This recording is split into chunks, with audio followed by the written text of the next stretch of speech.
Bonjour à tous et à toutes, chers adhérents de BHC. Dans la paracha, nous lisons la mitzvah de mettre un roi sur le peuple juif. C'est-à-dire que quand vous demanderez un roi, alors vous mettrez un roi qui ne sera pas un roi comme tous les autres rois des autres peuples.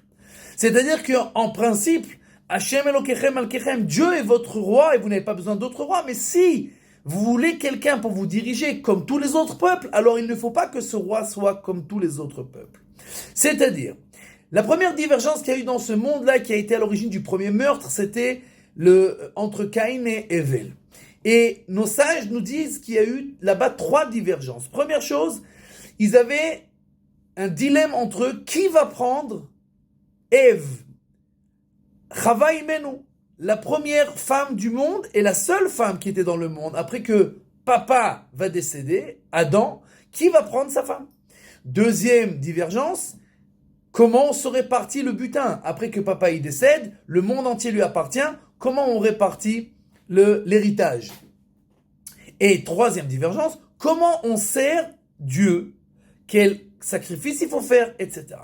Nos sages nous dévoilent ici un grand secret, que le premier meurtre de l'humanité est en fait le Avtipus, c'est-à-dire que l'emblème de tous les meurtres et toutes les guerres qu'il va y avoir jusqu'à la fin des temps. Ce sera toujours autour de ces trois sujets. Les femmes, l'argent, les biens, les territoires, etc. Et les manières de réfléchir, les manières de penser, la religion, etc., etc.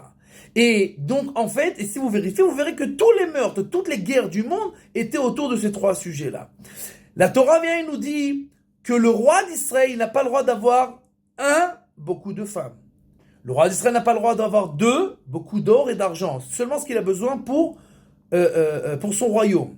3, il n'a pas le droit d'avoir beaucoup de chevaux qui viennent d'Égypte. Je vous rappelle que les chevaux égyptiens à l'époque, c'était l'emblème de la culture, etc., des manières de réfléchir. Et donc, en fait, nos sages nous dévoilent ici un grand secret, que le roi n'a pas le droit de s'occuper de choses qui peuvent, chas v'shalom, l'amener à faire des guerres qui ne servent à rien, qui ne seront que pour assouvir son Yetzer Hara.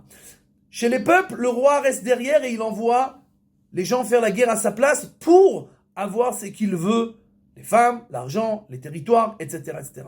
Dans le peuple juif, le droit est au devant de tous, puisqu'il est Eved le'am kadosh. Il est lui-même un esclave du peuple saint. Et donc, si le roi s'occupe lui-même de ses mauvais penchants, alors vous allez avoir un roi comme tous les rois qui va vous prendre à faire la guerre et il n'aura rien compris au but de la royauté. C'est pour ça que la Torah nous dit que chaque juif doit écrire un Sefer Torah, mais le roi doit avoir 2 Sifrei Torah et le deuxième il sera toujours avec lui, il devra lire tout le temps même quand il sort à la guerre pour se rappeler qu'il est là, pas pour lui, mais pour le peuple.